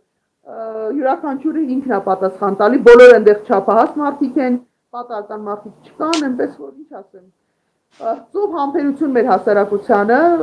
միջև որ տեսնենք ինչպես այս հարցը լուծվելու։ Այո, դա իրոք երազանք է, ազգային երազանք է, դուք հիշատակեցիք, պարոն Հարիկյանը դեռևս 90-ական թվերից առաջ էր քաշել նույնիսկ առանձին սահմանադիր ժողով հրավիրելու գաղափարը, որը չափազանց կարևոր որպես հիմնարար բան։ Եվ ես վերջերս զարմացա, որ այդ հանձնաժողովից մեկը, այսպես կոչված հանձնաժողովից փոխստացողներից մեկը, որը Իրան Իրազեկա կոչել, անունը չտամ, համարձակվել էր գալ բանավեճի Պարոն Հայրիկյանի հետ եւ ծիծաղելի վիճակ էր ստացվել, իրոք համբերություն մեր ժողովրդին։ Ստեղ Նինա հարց կա ձեզ, դուք թակավորություն բառը օգտագործեցիք, չնայած թակավորություն ես խեղկատակին կամ են Սերժիկ Մենժիկին ասել թակավոր մի տեսակ բան է, էլի, կոմիկա, տրագիկոմեդիկ բան է, բայց լավ, դրանց թակավորություն ձեզ հարցնում են բարև ձեզ, ես հարցնում եմ Տիկին Կարապետյանցին, ձեր կարծիքով որն է կառավարման բանաձևը Հայաստանում, խորհրդարանական, նախագահական, ես ավելացնեմ նաև Նինա Կարապետյանցի տարբերակը թակավորական, որտեղ ենք մենք։ Ես թակավորականը միշտ օգտագործում եմ սարկազմի տեսքով, որովհետև այդ մարդիկ իսկապես թե նախկինում, թե հիմա իրանց փորձել են այդ թակավորի դերում զգալ ու դա շատ ծիծաղելի տեսք ունի, որովհետև անգամ հին ժամանակներում, երբ որ թակավորը իր տեղում չէր, իր մտքին չէր ու պատկերացումների մեջ չէր, շատ կարճ ժամանակում կամ թակավորություններ կորցնում կամ գլուխը։ Այնպես որ սրանք էլ են շատ տենց երազանքների մեջ ապրում, իրանց թվում է թե իրանք միան, բայց իրականության մեջ իրանք իսկապես Նիկոլ Փաշինյան օրինակ այսօր միանձնյան կառավարում է իրականացնում։ Անգամ նախարարները ի վիճակի չեն որոշումներ կայացնելու առանց Նիկոլի այսպես անձնական միջամտության։ Դա պատճառը, որ մենք պարալիզացվել ենք որպես պետություն, որպես իշխանություն չի գործում ոչ մի տեղում, որովհետև մնացածին էլ չեմ ասում, այն քաղաքապետարան, գյուղապետարան, այդ էլ չեմ ասում։ Պատկերացրեք նախարարի մակարդակով մարդը չի կարողանում որոշում կայացնել, որովհետև ինքը կարող է շատ ողջամիտ, շատ ինչ-որ նորմալ առաջարկ անել, բայց մի օր գալիս է Նիկոլ Փաշինյանը, հարցազրույց է տալի կամ հիմա այդքան լայվ չի մտնում, լավ է, բայց ժամանակին կարող է լայվ մտնել, այդ ամբողջ աշխատանքը, որը որ մի ամիսներ շարունակ արվել է, տենց սրտեր դուրս գար, որովհետև ինքն է տենց որոշել ու կապ չուներ թե ինչքան ծախս էին արել, ինչքան աշխատանք էին արել, այդ ամեն ինչը դրականացվեր, որովհետև Նիկոլ Փաշինյանը իր լայվում ուրիշ բաներ ասել։ Ինչ կառավարման արդյունավետություն կունենա, ճիշտ ասած, քանի որ մենք ժողովրդավարության մեծ փորձ չունենք ու դեռ կուսակցությունները բավարար չափով կայացած չեն Հայաստանում, նրանք էլ որ կան մեծամասամբ իրենք դասական իմաստով կուսակցություններ չեն, որովհետև մարդ կուսակցություններ են, այս իմաստով պարլամենտականը բավականին դժվարացնում է երկրի կառավարումը։ Ես շատ կուզենայի, որ մենք իսկապես ունենայինք պարլամենտական երկիր, որովհետև ինձ համար ինքը տենց մաքսիմում ժողովրդավարության դրսևորումներից մեկն է։ Եթե հիմա իմիջիայլոց հիմա շատ մեծ աշխատանքներ են տարվում տարբեր խմբեր, թիմեր, այլևս բան են արել, հա, մտքերը անդադ բան են անում, այնքան շատ բան եմ ուզում ասեմ, որ անդադ մտքերս այս կողմ են գնում։ Տեսեք, քանի որ մենք կուսակցություններ չենք ունեցել եւ հիմնականում իշխան զբաղվելը, քաղաքականությամբ զբաղվելը մի տեսակ արգելք է դրված եղել, ընտրյալներն են, այսպես ասած, օրվա իշխանության ընտրյալներին է թույլ տված եղել լինել ընդդիմադիր կամ լինել պրոիշխանական, այսպես կուսակցություններ, թիմեր կազմել, կոալիցիաներ կազմել, որպես այդպեսին կուսակցությունները չեն կայացել եւ շատ տենց բան կար, տարածված թեզ կար, որ քաղաքականությամբ զբաղվելը անբարոյականություն է եւ շատ մարդիկ նորմալ, adekvat, առողջ մտածողություն ունեցող մարդիկ, որոնք կարող են նաեւ բարիք ստեղծել, մի տեսակ խուսափողական ինչ որ բան կար, անգամ շարժումներ էին լինում, շատ լուրջ մի գաղափար, այսպես գեներացիով շարժումներ են լինում ու անպայման մեջը նշում են, որ խնդրում եմ մի քաղաքականացեք, մենք քաղաքականության հետ կապ չունենք, այնինչ դա հիմարություն էր, որովհետև ամեն գործողություն ինքը քաղաքականություն է, մշակույթին վերաբերվի, չգիտեմ, կրոնին վերաբերվի, սպորտին վերաբերվի, բնությանը վերաբերվի, դա քաղաքական է, որտեղ ի վերջո դրա վերաբերյալ քաղաքական որոշում կայացվի, կամ ներկա քաղաքականությունը, որը վարվում է, ինքը ճիշտ չի ու այլընտրանք է պետք առաջարկել, այդ ամեն ինչը քաղաքականություն է, բայց քանի որ շեշտը դրվել էր, որ քաղաքականությամբ զբաղվելը անբարոյականություն է, նորմալ, adekvat մարդիկ եւ շատերը իրենց վարքագծով ապացուցում են իսկապես, որ քաղաքականությամբ զբաղվելը դա պարտադիր անբարոյականություն պիտի լինի, մարդկանց մեջ այդ տպավորությունը կար, այդ կարծրատիպը կար։ Հիմա այդ կարծրատիպը շատ մարդկանց մոտ կոտրվել է եւ մարդիկ իսկապես սկսել են հասկանալ, նաեւ կրթվելու արդյունքում նաեւ մարդկանց հանրային դեմքերի անդադ խոսելու արդյունքում, այդ օրինակ Պարույր Հայրիկյանի նման մարդկանց եթերում դժվարությամբ, բայց եթերում լինելու, անդադ խոսելու, շատ հարցերում գուցե ինչ որ դժվար են ընկալում հասարակությունը, բայց ինքը այն մարդկանցից մեկն է, ով հետևողականորեն խոսում է խնդիրների մասին, բացատրական աշխատանք անում, բանը Արա Պապյանի դասախոսությունների շարքը, որը ինքը անում, այսինքն էլի շատ մեծ թվով մարդիկ կան, մեծ թվով սուտ կասեմ, բայց կան մարդիկ, ովքեր հետևողականորեն այդ կրթելու աշխատանքն են անում եւ մարդիկ սկսել են շատ մարդիկ հասկանալ, որ մենք հնարավորություն ունենք այս վիճակից դուրս գալու, եթե իսկապես քաղաքականության մեջ փորձեն մտնել գրագետ, ազնիվ, պարկեշտ մարդիկ եւ իրենց վրա պատասխանատվություն վերցնել։ Այ հիմա զուգահեռաբար տեղ են ունենում տարբեր գործընթացներ, որտեղ տարբեր գաղափարախոսություններ կրող մարդիկ սկսում են միավորվել, փորձում են ինչ-որ պրոցեսներ գեներացնել, այդ թվում նաև կուսակցություններ ստեղծել, համախոհների փնտրել, գտնել, բայց գիտեք, դա շատ ծանր բարդ աշխատանք է, որովհետև դա պահանջում է շատ մեծ ռեսուրսներ, շատ ժամանակ, մարդկային ռեսուրսը մարդիկ պատրաստ են իրենց աշխատանքով, իրենց ժամանակով տեղ տրամադրել, դա նաև ֆինանսական, այսպես ասած, անկախ ֆինանսական միջոցներ է պահանջում, որովհետև երբ որ ինչ-որ մեկ կոնկրետ մեկը շատ մեծ հարստության տեր մարդը գումար է տրամադրում, դա կարող է դժվարություն առաջացնել, որովհետև քեզանից ակնկալվելու է հետագայում վերադարձը այն բաների, հա, պարտքերի վերադարձ է, այսպես ասած, գործողությունների տեսքով, մտքերի տեսքով, եթե դա ինչ-որ միայն մեկի ֆինանսավորման փալինում, այսինքն ֆինանսավորման հարց կա, գաղափարներ, մի խոսքով շատ լավ պրոցեսներ են տեղի ունենում, առողջ պրոցեսներ են տեղի ունենում եւ սրա արդյունքում մենք կարող ենք ինչ-որ ժամանակ հետո իսկապես ունենալ շատ լավ պարլամենտական հանրապետության համար բավարար հիմքեր առնվազն։ Սկիզբը կարող ենք դնել եւ ես դրա հետ շատ մեծ հույսեր եմ կապում, անշուշտ պատերազմող պետությունների համար շատ ավելի հստակ կառավարման բաներ են, տարբերակներ են անհրաժեշտ եւ շատերն են խոսում, որ կիսանախագահական կամ նախագահականը ավելի նախընտրելի է, բայց ես ավելի հեռու նայելով շտկի համարում եմ, որ պարլամենտականը մեզ համար ավելի մեծ հնարավորություններ ստեղծող եւ հասարակությունը զարգացնող, հասարակությանը ինչ-որ բաներու նոր խավեր, նոր թիմերին մղելու, պայքարի, իրանց իրավունքների համար պայքարելու տեսակետից ինքը շատ ավելի ռացիոնալ է։ Դե ավելի ճիշտ կլինի, եթե օրինակ Պարույր Հայրիկյանին էս հարցը տան, որովհետև իր փորձառությունը շատ ավելի մեծ է, ու էլի մարդկանց, ովքեր որ շատ ավելի մեծ մտածողության ձև ունեն, Գարեգին Էջուկազյան, Արան Պապյան, չգիտեմ, էլի մարդիկ կան, որոնք շատ ավելի փիլիսոփայական մոտեցում ունեն եւ ավելի մեծ փորձառություն ունեն, ես էլ մեծ սիրով կլսեմ,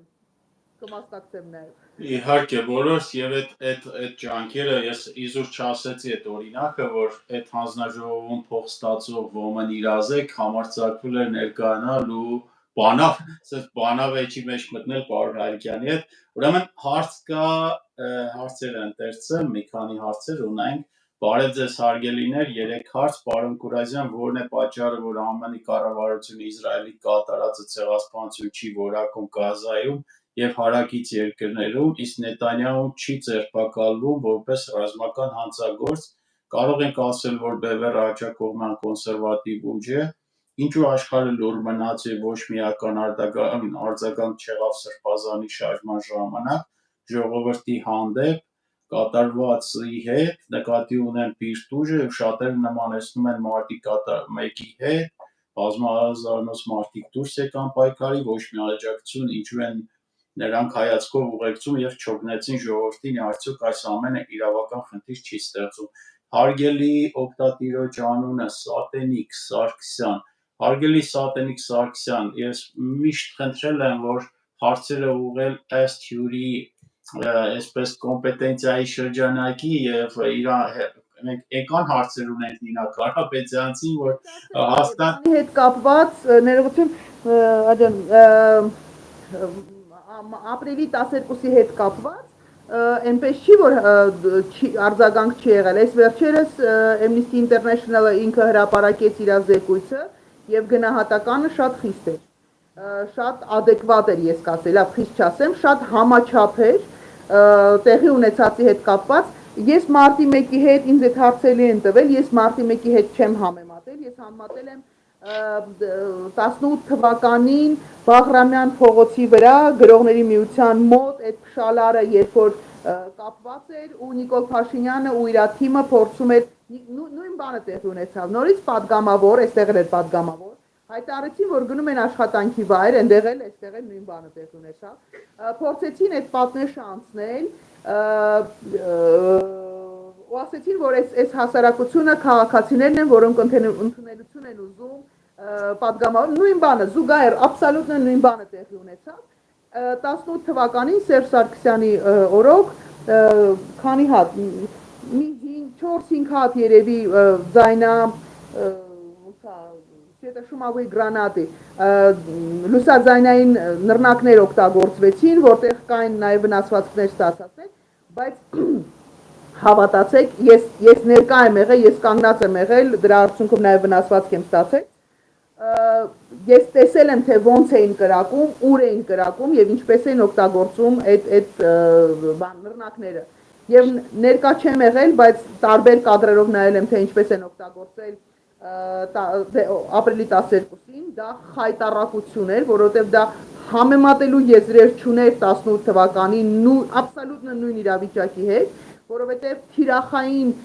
նռնակները նետվում էին մարդկանց խիտ բազմության մեջ, իսկ դա օրենքով արգելված process է, որտեղ այդ նռնակները հատուկ օգտագործման տարբերակ ձևեր ունեն, եւ ոնց որ հասկանում եք, մինչեւ այսօր որևէ մեկը պատասխանատվության չի ենթարկվել, մենք զուտ բախտի բերմամբ չենք ունեցել այնտեղ մարդ բանում ապրիլի 12-ին շատ պատահական է եղել, որ մարդ չենք ունեցել, եւ թիրախային նռնակները նետվում են այնտեղ, որտեղ կանգնած են լրագրողները, իսկ բոլոր միջազգային ստանդարտներով եւ ներպետական օրենքներով արգելվում է լրագրողների թիրախավորել իրենց աշխատանքին խոչընդոտել, այստեղ հստակ թիրախային օգտագործվել են տարբեր միջոցներ, այդ թվում նաև լրագրողների եւ խաղաղ ոչ մի բանից անտեղյակ, հա, որտեղ շատ հերոու կանգնած մարդիկ, որոնք առաջի շարքերում չէին, որոնք անգամ տեղյակ չէին, որ դիմացը ինչ որ քաշքշուկ կամ ինչ որ խոսակցություն է տեղի ունենում կամ ինչ որ բանավեճ կա, մարդիկ ովքեր բավական հերոու կանգնած են, մեկ էլ հանգած ստանում են նռնակ։ Իհարկե սա հանցագործություն է, բայց եկեք ազնիվ լինենք, սա մարտի 1 չէ, բայց զուգահեռ անցկացնելով պետք է ասել, որ Սերժ Սարգսյանը շատ ավելի քաղաքակիրթ ձևով վերաբերվեց Նիկոլ Փաշինյանի շարժմանը, քան Նիկոլ Փաշինյանը իրան ընդդիմադիր շարժման մասնակիցներին։ Ես ուղղակի հարգելով հարցի տվա մեկ նախադասությամբ ուղղակի անդրադառնամ առաջի երկու հարցի ԱՄՆ-ի կառավարությունը հարգելի օգտատեր Իսրայելը ԱՄՆ-ի դաշնակիցն է Իսրայելում Նետանյահուի նկատմամբ ոչ թե Միացյալ Նահանգներում բազմաթիվ քրեական գործեր կան, որոնք ռազմական դրության պատճառով չեն գնում ընթացքի մեջ, սա կարծում եմ մեր կոմպետենցիայի մի բան շատ կարևոր է, Միացյալ Նահանգները Իսրայելի դաշնակիցն է եւ Միացյալ Նահանգները տարածաշրջանում ու աշխարհում Երանի Միացյալ Նահանգների Իսրայելի կեսի չափ Միացյալ Նահանգներին դաշնակից լինի Հայաստանը, որը դե ֆակտո տարբեր կապիկություններով շարունակում են լղոզել ամեն ինչ, բայց դե ֆակտո Հայաստանը ՀԱՊԿ-ի անդամ է, Պուտինյան այդ կեղտոտ կլանի, այդ մեռնող կայսրության անդամ է, հենց որ նման համեմատություններ չանել, Միացյալ Նահանգները հարգում է իր խոսքը, պաշտպանում է իր դաշնակիցների շահերը։ Մնացած խնդիրները զուտ Իսրայելի ներքին խնդիրներն են եւ Նետանյահուն նայն չի, որ Իսրայելի հասարակության համար ընդունված մի հատ կերպար է եւ այդ հասարակությունը իր խնդիրները իր ղեկավարի հետ կլուծի, մենք թողնենք մեր ցավին անդրադառնանք։ Կարող եք ասել, որ Բևերը աջակողմյան կոնսերվատիվ ուժ է, ասեմ, որ Բևերը մասնակցել է պահպանողականների օրեր առաջ պատվիրակությունը պահպանողականների համաեվրոպական համավորին նաև ամերիկյան հանրապետական կուսակցությունը անդամ այդ հավանժողովին մասնակցել եւ անդամակցության process-ների մեջ է այո, ակտիվորեն այդ գործողությունների մեջ է։ Բարև ձեզ, վերջերս Վարդան Հակոբյանի կողմից լուր տարածվեց, որ Թուրքիայում ջրամբար է կառուցվում եւ կա ռիսկ Արաքսի հունը փոխելու եւ Արարատի շրջանը ցամաքեցնելու։ Եթե սա ճիշտ է, ապա Բևերը կարող է սրա մասին բարձրաձայնել ԱՄՆ-ում լոբիզմի միջոցով եւ արդյոք Նինա Կարապետյանցը այս հարցը բարձրացրել է իրավական հանրույթում եւ ժողովրդի մեջ, ինչու սա չի աղաղակվում ձեր կողմից փողոցներում։ Խնդրեմ Նինա, եթե տեղյակ եք սրա մասին։ Առաջին անգամ եմ լսում, սա ճշտման անհրաժեշտություն ունի, գետի հունը փոխելը միջազգային իրավունքով սահմանափակ հնարավորություններ ունի, դե գիտեք հիմա այնպիսի իրավիճակ է ամբողջ աշխարհում, որ եթե դու հետամուտ չես լինում քո իրավունքների պաշտպանությանը, ինքդ չես պաշտպանում քո իրավունքները, առանձնապես որևէ մեկը քեզ համար չի պայքարելու, բացառիկ դեպքեր են իհարկե նվիրված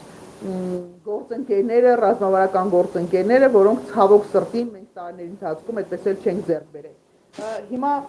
ես անկեղծ ասած ճշտելու անհրաժեշտություն ու կարիք ունեմ, եթե դա իսկապես այդպես է, բավականին լուրջ խնդիր է եւ իհարկե բարձրաձայնելու կարիք ունի, որտեղ դա զուտ միայն գետի հունը փոխելու հարց չի, դա ռազմավարական անվտանգության խնդիր է եւ պարենային անվտանգության խնդիր է եւ իհարկե դա ճշտման անհրաժեշտություն ունի։ Ասեմ, որ ես ավելացնեմ, որ սրա մասին լսել էի, ճիշտ ասած ոչ այս հաղորդանից, նշած աղբյուրից, բայց ասեմ, որ Բևերը ընդհանուր առմամբ տնտեսական, էկոլոգիական, սոցիալական, ֆինանսական բոլոր առումներով աշխատում է Միացյալ Նահանգներում, միակ հայկական քաղաքական ուժն է, որ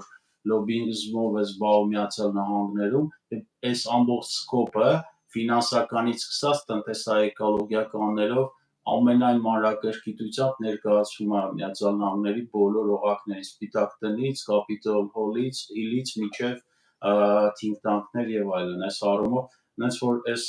ասածը, որ սա պետք է աղաղակվի մեր կողմից փողոցներում, այդ փողոցներում աղաղակվում է, պարզապես այդ փողոցները իրականում Վաշինգտոնյան կաբինետներն են եւ ոչ միայն Վաշինգտոնյան, նաեւ Բրյուսելում եւ աշխարհի նաեւ Լոնդոնում Բևերը այդ լրջագույն մոտեցմամբ մոտենում է այդ խնդրին եւ առիթից օգտվելով էլի ասեմ, այդ բոլորը արվում են մարդկանց նվիրատվությունների հաշվին, չափազանց սուղ միջոցներից, ի տարբերություն նրա, որ այս Արարատը կառավարության շենքում վերընկած եւ ամեն 5 շաբթի իր ուղեղ անտրամաբանական իրականում իրան թելադրված տեքստերով այսօր էլ փաստորեն հայ եկեղեցուն էր կպել, այս Արարատը փաստորեն Ամերիկայում կնքել է պայմանագիր $50,000 ամսական լոբինգի Հայաստանի բյուջեի հաշվին, որով պարզապես իր PR-ն է անելու, մեկ տարվա կոնտրակտը $600,000 plus reimbursement, այսինքն այլ փոխհատուցվող ծախսեր, եւս միլիոնավոր դոլարներ, եթե հայ հանրությունը, հայ հասարակությունը թողնելու է կենտրոնում իշխանության, եւ այդ հայ հարկատուները կվճարեն պրոթուրքական, չգիտեմ ինչական շահերը պաշտպանելու համար։ Բևերը այս ամբողջը լրջագույն հարթակներում քննարկում է, պայքարում է եւ այդ ձեր ասած աղաղակել փողոցներում է Սպիտակ տնից սկսած արվում է ամենայն լրջությամբ։ Ուրեմն բարև ձեզ 3 հարց, քանի որ դուք միասին եք այս եթերը անցկացնում, հարցը կարծում եմ տեղին է։ Այսօր Ալեն Սիմոնյանը ասել է, որ խաղաղության պայմանագրի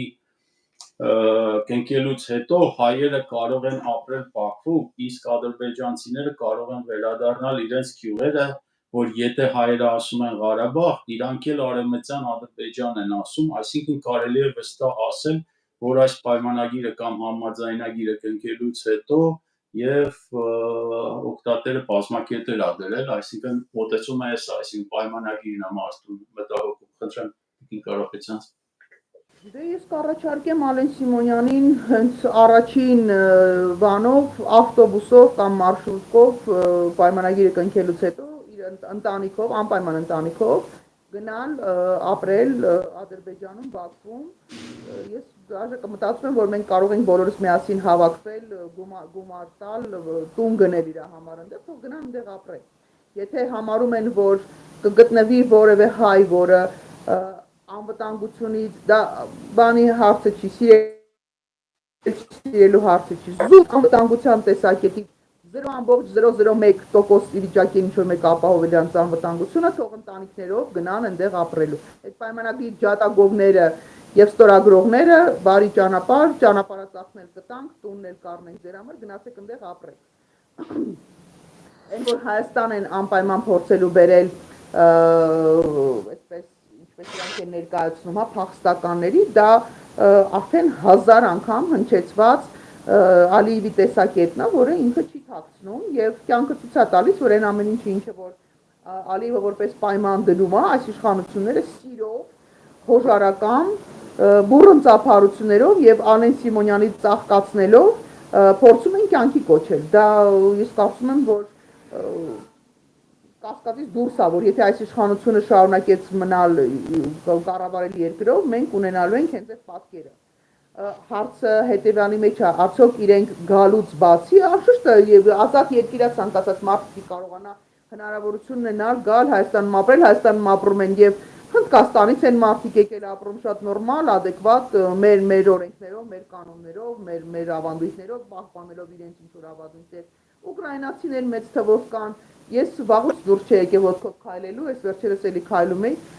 ամբողջ կենտրոնը բան են, սլավոնական տեսքի մարդիկ են ու իրանք շատ կոմֆորտ են զգում, իրանք շատ լավ են իրանք զգում, դա շատ նորմալ է, մենք մի տեսակ երկար ժամանակ փակ ապրեցինք, բայց ադրբեջանական այդ նարատիվի պարագայում հարցը իրանց ազգությունը չի, հարցը իրանց քաղաքական նպատակահարմարությունն ու հետագա քայլերն են, մարդիկ այստեղ մեծ թվով մարդկանց փախստական կոչվածի տակ կընդունեն ու հետո փոքր կոնֆլիկտի, իսկ այդպիսի կոնֆլիկտներ միշտ եղել են եւ չեն կարող չլինել կենցաղային հողի վրա, ենթադրում են, որ իրենց անվտանգությունը ապահովելու համար զորքով են գալու, այլևս շնորհավորում եմ, մենք Հայաստանի ունենալու ենք ոչ միայն Սև լճում, որը Նիկոլ Փաշինյանի համար պետք չի, որտեղ այնտեղ միշտ ձյուն է, կամ չգիտեմ, բանի ջերմուկի լեռներում չեն ու Նիկոլ Փաշինյանը ու այն շտաբի պետ ունենք մի հատ, որ ասում է լրագրող Նարեկին ասում է դե զենքդ վերցու գնանք երկուսով ազատագրենք, հա, դու չես եկել դրա համար չեն կարացել ազատագրենք, փաստորեն որ ամբողջ մեղքը լրագրող Նարեկի վրա էր, էլի։ Այդ տրամբանցան մեջ էսենց գալու էին ու մենք ներսում ունենալու ենք արդեն Երևանի կենտրոնում ենք զորք ունենալու ադրբեջանական ու դա կարծես թե այնպես անհանգստության բաներ չի առաջացնում գործող իշխանությունների մոտ, որովհետև ենթադրում եմ, որ իրենց են տվել երաշխիքը այս բոլոր պայմանները կատարելուց հետո, որ իրենք կմնան կշարունակեն պաշտոնավարել։ Իսկ այս մարդկանց համար կա մի խնդիր, երկխնդիր, մնալ շարունակել պաշտոնավարել, որովհետև իհարկե իրանց տենց մտածողության թռիչքի վրա կասկածել երկար ժամանակ կարելի է խորության վրա, բայց այդ աստիճանի չէ, որ կասկածես, որ մարդիկ հասկանում են, որ իրենք պաշտպանված են, քանի դեռ իշխանություն են, քանի դեռ զորք ունեն իրանց պաշտպանող, քանի դեռ ոստիկանություն ունեն իրանց, ազգային անվտանգության ծառայություն ունեն, իրավապահ կոչվող մարմիններ, հա, ունեն, դատարաններ ունեն, մարդկանց լռեցնելու քրեական գործերով, ճնշումներով, հետապնդումներով, ոստիկանական բռնություններով։ Իրանք այդքան ժամանակ են պաշտպանված, քանի իշխանությունն է։ Որ պահին իրանք իշխանություն չունեցան, ֆիզիկական անվտանգությունը մի կողմից, մյուս կողմից իրանք վերաբերյալ քրեական գործեր, որոնցով իրանք պիտի պատասխանության ենթարկվեն։ Այն ամեն ինչ իրանք ինչ արել են այստեղ այս 7 տարիների ընթացքում բազմաթիվ դրվագներով իրենք քրեորեն պատժերի գործողություններ են արել։ Իրանք սահմանադրական կարգի տապալում արել։ Անձնապես Նիկոլ Փաշինյանը հələ սա ամեն ինչ դնեն մի կողմ։ Արդարադատության ոլորտում SMS-ով մարդկանց գործից հեռացնելը դա սահմանադրական կարգի տապալում է։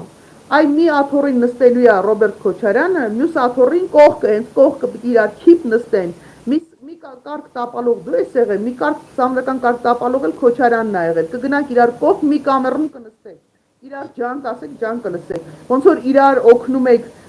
անդադ վերարտադրվել, իրար պահպանում եք, որովհետև մեկը մյուսով եք ապրում, մեկը մյուսով կարող եք վերարտադրվել, այդ տենց է կգնաք մի կամերում կնստեք, իրան ջան կասեք, իրանք շատ լավ հասկանում են այսքան բանը։ Եվ այդ կամերին համար իրենք պատրաստ են ամեն ինչի, ամեն անհավանական թվացող գործողությունների, իսկ Դրանք հավանական թվացող տիպի գործողություններն են։ Որովհետև ժամանակապակում չկա, մեր մոտ այստեղ մարդիկ կան, ովքեր որ չգիտեմ, տարբեր կրոնի ներկայացուցիչներ են, տարբեր հավատի ներկայացուցիչներ են, տարբեր գույների մարդիկ են, տարբեր արտաքինի մարդիկ են, գաղափարախոսության կրող մարդիկ են, չգիտեմ, ոչ մի խնդիր, ոչ մեկի համար բոլորը կոմֆորտ են զգում իրանց Երևանում, բոլորը գոհ ու երջանիկ են, բայց այդ խումբը, որ առաջարկվում է գալու, իրանք ունեն միայն մի նպատակ, ներսից գալ այն տրոյական ձինը, որը բերելու են դնեն Երևանի կենտրոնում ու տարբեր մարզերում մեծ ու կարողանան Հայաստանը ուղղակի ասես պատռեն մեջտեղից։ Հիմա եթե այս իշխանությունը չգիտեմ տարական բանը չի կարողանում հասկանալ, իսկ սա նորից սա ազգային թշնամանք չի, սա ադրբեջանցիների դեմ ուղղված գործողություն չի, սա մեր ազգային անվտանգությունից բխող միտք, գաղափար եւ գործողություն է, որը մենք ցույց չտանք ուղղակի։ Ես ուղղակի հիմի խոսում եք Տիկին Կարապետյան, ես մտածում էի օգտատերը Կարինեն, փաստորեն հարցադրման ուղղությունը հետևյալն է, մենք չպետք է խոսենք պայմանագիր կնքելու մասին, մենք չպետք է խոսենք ադրբեջանցիների գալու մասին, մենք պետք է ուղղակի ալենց ամաչը, ես իրոք ամաչում եմ, որ մեր ժամանակը տրամադրում ենք խոսելու մեկից, այդ թկող արարածից, չկայացած պորնո աստղից, օրավարձով դագաղի մեջի մեռել աշխատող լակուտից, որը այսօր Հայաստանի Հանրապետության թիվ երկրորդ պաշտոնն է զբաղեցնում, իմ ընկալմամբ ըստ էության, եթե սահմանադրությանն ենք անդրադառնում Սեյժիկի գրած, պետության գլուխ է այն խեղկատակն է, որ նստած է նախագահականում, որը չգիտես ինչ է, դաշնակար է, մեռելի խավոր է, ինչ է գնում, նկարվում է տարբեր մեռելների վրա, այս դագաղի միջի մեռելը, օրավարձով աշխատող չկայացած պորնո աստղը եւ խեղկատակն է երրորդը։ Մենք շուտապույտ պետք է հայկական Նյուրնբերգի նստարանին նստեցնենք այս բոլոր անասուններին։ Տիկին Կարապետյան, մի հատ վերջի հարցը անչափ հետաքրքիր է ձեզ այդ հարցազրույցը եւ երևի ես մեր բաստողում ավելի հաճախ կազմակերպենք, բայց չեմ կարող վերջի հարցը չտալ, որտեղ ձեր կենսագրությունը նայելուց անընդհատ կուրսեր, վերապատրաստումներ, բան, այս հիմի մի հատ մեկը հայտնվել է, չէ, որ ասում է կրթությունը նորաձև է, այդ դուք փաստորեն վաղուց եք հասկացել, որ կրթությունը նորաձև է, այս ոնց եղավ, որ ձեր նման մարդիկ վաղուց են հասկացել, հիմի ես նենց է անուն են դնում են գնում է S-ի ու N-ի այդ երկու կետանիները, գնում են բանախոսում են, ասենք այդ կրթությունը ոնց որ դուք վաղուց գիտեք, որ նորաձև է, իրանք հիմի մեզ մնացյալ մականացուներից բացատրում են, որ կրթությունը նորաձև է։ Դեք նոր որ խոսում եք պաշտոնյաների մասին ու ասում եք, որ մարդ վատ էլ ազգում իրան է սրանց անունը տալուց, սրան անդրադառնալուց ու ես ամբողջությամբ կիսում եմ այն միտքը, որ հազար ափսոս, որ մենք այս ծանր ու ճակատագրական ժամանակաշրջանում սենց ղեկավարություն ունենք, բայց մենք իրանց ստիպված ենք անդրադառնալ, ստիպված ենք իրանց լսել, ստիպված ենք իրանց խոսույթը քննարկել, իսկ այ խանամի տեսակետը գործողությունները ես կարծում եմ, որ առհասարակ չարժի քննարկել եւ չարժի իրան բերել դաշտ իր գործողություններին լեգիտիմացնել եւ ընդհանրապես ես օրինակ ի սկզբանե բանը հարուսեն ասում պատվիսացը follow չեմ արել բանին տիկնոջը, որովհետեւ ինձ հետաքրքիր չի, այդ մարդը չի կարող գեներացնել մի գաղափար, որը որևէ ոլորտի վերաբերյալ, որ ինձ կարող է հետաքրքիր լինի։ Դա ինչ որ անձնական, ինչ որ վիրավորելու մարդու համար չեմ ասում եմ, որովհետև այդ մարդը այ ի սկզբանե իր պատկերացումը, իր աշխարհայացքը, իր վարքագիծը, իր խոսույթը հուշում է, որ այդ մարդը ոչ մի հետաքրքիր բան չի կարող գեներացնել։ Ես իմ ժամանակը երբեք չեմ վատնում այդ տիկնոջ գրառումները նայելու, կարդալու, լսելու, իր խոսքը լսելու, ընդհանրապես երբեք չեմ անում դա, որտեղ ինձ հետաքրքիր չի։ Ես այդ նույն ժամանակը, որ պիտի բացեմ, թերթեմ, նայեմ ինչա գրել, հետո ջղայնանամ դրա մասին խոսեմ, ես նախընտրում եմ օրինակ Արա Պապյանի դասախոսություններից մեկը նստեմ այդ լսեմ, ես նախընտրում եմ տարբեր գիտնականների վերլուծություններ լսեմ խելացի մարդկանց, անգամ եթե իրանց տեսակետը չեմ կիսում, կոնցեպտուալը չեմ կիսում, բայց կլսեմ անպայման իրանց, որպեսզի հասկանամ ինչ արգումենտներ են բերում, ինչ հիմնավորումներ ունեն, հա, ուր են ուզում տանեն այդ մտքով։ Սկզբունքորեն տարաձայնություն ունեցող մարդկանց ավելի սիրով եմ լսում, որովհետև դա ինձ ինչ-որ բան է տալիս, դա ինձ գիտելիք է տալի, դա ինձ փորձառություն է տալի, դա ինձ մտածելու հիմք է տալի, դա ինձ գուցե համոզմունք է տալի, որ ես ավելի ճիշտ էի, որտեղ իրանց արգումենտները բանի չարժեն, կամ իրանք ինչ-որ հարցում ճիշտ են, գուցե այդ ուղղության վրա կարելի է մտածել։ Այս մարդու ինչը քննարկես։ Ասենք, մարդ, որը այնքան անպատասխանատու է, որ սեփական ամուսնու նկարն էր հրապարակել, ես էլ ասեմ, ու ասում եմ իր մասին չարժի խոսել։ Ամենաանշուք տեսքով, չգիտեմ, գետնին պարկած, սպարտիվկով նկարած կամ այն փողոցում Գյումրիում բան ուտելու, բոլորը շատ եմ սիրում, հա, ես այդ կարտոշկա պիրաժկին շատ եմ սիրում ու բայց ես ինձ երբեք չեմ պատկերացնում, ես պրոստը գրաժդանց քաղաքացիական մարդ լինելով, որևէ պաշտոն չզբաղեցնելով, պետության համար որևէ նշանակալից դերակատարում, ես չեմ պատկերացնում, որ ես իմ ընտանիքի անդամներից որևէ մեկին պիրաժկի ուտելուց կնկարեմ ու կհրապարակեմ, որինչ ինքը քո ամուսինը չի, ինքը մեր երկրի ղեկավարն է, այդպիսի նվաստացման process, ես չգիտեմ, բայց միջալոց ես այս վերջերս բան էի լսում, հոգեբաններին էի լսում, ու իրանք շատ հետաքրքիր մոտեցում արեցին, ցույց տվեցին, ասում են ինչի են անդադ այդ գլխարկով, այդ անտանելի գլխարկով, ինչի են այդ տեսքով իրան անդադ նկարագրում, որովհետև փորձում են հասարակության իդեալի կամ էլիտայի մասին պատկերացումները, որոնք միշտ եղել են տենց սովետական միության տարիներին պաշտոնյաները միշտ տենց ասում շնորհքով կոկիկ հագած են, բանի պետք չէին իհարկե, բայց արտաքինից գոնե այդ պահվածքը, դիրքը, խոսքը,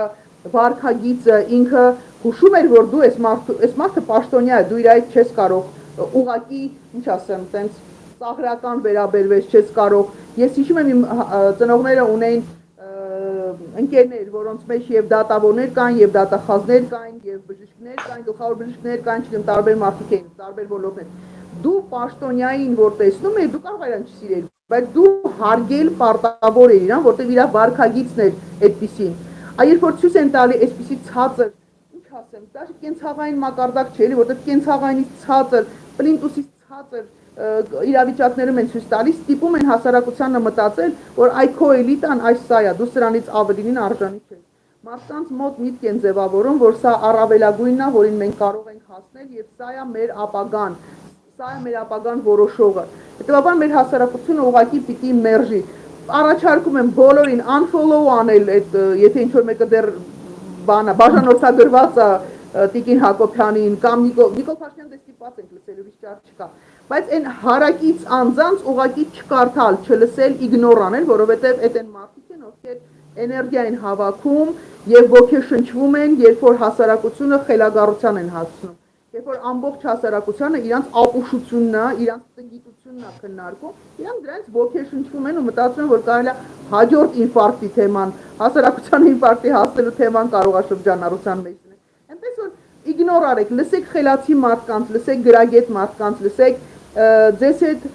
անհամաձայն մարդկանց, այլ տեսակետ ունեցող, դա շատ կարևոր է, մենք դադարել ենք իրար լսելուց, մենք չենք կարողանում իրար հակառակ տեսակետներ լսել, դա շատ կարևոր է, որովհետև կան գուցե փոքր դրվագ կլինի, ինչ-որ մի հատ բանալի բառ կլինի, որը ձեզ ստիպի առնվազն գոնե մտածել, որ այլ տարբերակեր կա, այլ ուղղություն կա, գուցե ինչ-որ հարցում դուք սխալ եք եղել, ամբողջական պատկեր չեք ունեցել, դա շատ կարևոր է։ Այդ անպետք բաները տենց ժամանակ մի վատնեք, կյանքը շատ կարճ է, ու ափսոս է կյանքը վատնել այդպիսի մարդկանց վրա, մենք այնքան մեծ գործ ունենք անելու, մենք պետություն ունենք կառուցելու, մենք հայրենիք ունենք պաշտպանելու, մենք մեր սերունդների ամոթով չի կա, ես միշտ իմ հասակակիցներին, իմ սերնդակիցներին ասում եմ, որ մենք շատ երկար ու դժվար ճանապարհ ենք անցել, այնպես չի, որ մեր համար հեշտ է եղել, այդ մութ տարիներն ենք մենք աշակերտ եւ ուսանող եղել, չգիտեմ, բոլոր ժամանակներում մեզ ամեն անգամ ասել են, որ խելոք մնացեք, որովհետև այնտեղ մենք Արցախ ունենք, մենք շատ բաներից մեզ զրկել ենք այն մտքով, որ մենք պետություն ենք կառուցում, արդյունքում մենք ստացանք սա, ու մենք փաստացի պարտված սերունդ ենք, մենք այն սերունդն ենք, որը չկարողացավ այդ հաղթանակը կապիտալիզացնել, չկարողացանք այդ հաղթանակը, ինչ ասեմ, ավելի, եթե չընդլայնել, գոնե պահպանել, ու մենք ամոթով գնացող սերունդ ենք նել, մենք այդպես չենք կարող հեռանալ կյանքից։ Մենք մեծ աշխատանք ունենք անելու, հաջորդ սերունդներին կրթելու, զուգահեռ կրթելու, որովհետև այդ թվում նաև մեր կազմակերպությունը եւ գործընկեր կազմակերպությունը շատ մեծ աշխատանք են անում, ես պիտի ասեմ, որ այդ գրանտակերության մեծ որ բան մեղադրում ենք, այդ գրանտները որ ստանում ենք, մենք փորձում ենք աշխատել երիտասարդների հետ ու իրանց մեջ ձևավորել քաղաքացի, որտեղ դու կարաս լինես կրթված մարդ, շատ լավ կրթություն ստանաս, դու կարաս պրոստը լավ մարդ լինես, բայց եթե դու քաղաքացի չես քո մտածողության մեջ, պետությունը չի ստանում դրանից ոչինչ։ Այդ դու պիտի լինես քաղաքացի, դու պիտի լինես իրավունքների համար պայքարող, քո իրավունքների, կողքինի իրավունքների, դու պիտի պետականության համար կռիվ տվող մարդ լինես, պահանջատեր պիտի լինես։ Այնպես որ մենք մեծ աշխատանք ունենք իմ սերնդակիցների հետ, շատ եւ հաջորդ սերնդին փոխանցվելու բան պիտի թողենք։ Այս ողորմելի վիճակը որ կա, մենք ամոթով ենք գնալու, այնպես որ մենք շատ մեծ կարևոր աշխատանք ունենք այդ հարակից անպետք անիմաստ անբովանդակ մարդկանց վրա ուղղակի ժամանակ վատնելը անիմաստ է։ Հետևենք, ես ինքս անձամբ կհետևեմ ձեր խորհրդին, Տիկին Կարապետյանց, եւ նաեւ խորհուրդ տամ բոլոր լսողներին, չնայած տեխնիկական կապի խնդիրներին անչափ հետաքրքիր էր մեր զրույցը, եւ խորհուրդ տամ բոլոր այսօրվա հաղորդումը հիմի նայող եւ հետագայում նայողներին նաեւ լսել այդ բոլոր հետաքրքիր մարդկանց թվում նաեւ Տիկին Կարապետյանցի, որտեղ ձեր գործնեության, ձեր աշխատանքի սկզբունքայնության բահերը, որ անկախ քամիներից, անկախ իշխանություններից եւ գրանտակերության հետ կապված այդ ռեմարկել մի հատ անեմ, որ յուրաքանչյուր հասարակության մեջ միշտ այդ գրանտի այդ շնոր բառը, որ հայերեն փայլուն սիրուն բառը, որ շնորը, դա շնոր է տրվում հասարակության համար խոցելի եւ նպատակային խնդիրներ լուծելու համար եւ այս յուրաքանչյուր հասարակություն առողջ է այդ շնորհային դա շնորհային գործունեություն է, այլ բան է թե դա ում ձեռնարկում եւ որ ուղղությամբ է գնում։ Այս ընկալումն էլ որ ձեր գործունեությունը այդ շնորհյալ գործունեության մասն է եւ պետքա իրոք տարանջատել այդ սահմանադրություն գրող իրազեկներին գրանտակեր եւ այդ ձեր սպերած օրինակի դատախազության գրանտակերի եւ շնորհային գործունեություն անող մարդկանց, որոնց թվում են նաեւ դուք։ Տիկին Կարապետյան, անչափ շնորհակալություն ես հետաքրքիր զրույցի համար, հուսով եմ մեր ունկնդիրները ներողամիտ կլինեն այս երկրից երկիր, երկրագնդի երկու ծայրերից տեխնիկական բանի, այն էլ ուղիղ եթերում գնացած բանի համար, թեմատիկան շատ հետաքրքիր էր եւ հուսով եմ մենք մոտակա ժամանակում էլի կհանդիպենք։ Շնորհակալություն ձեզ, լավ օր։ Հաջողություն։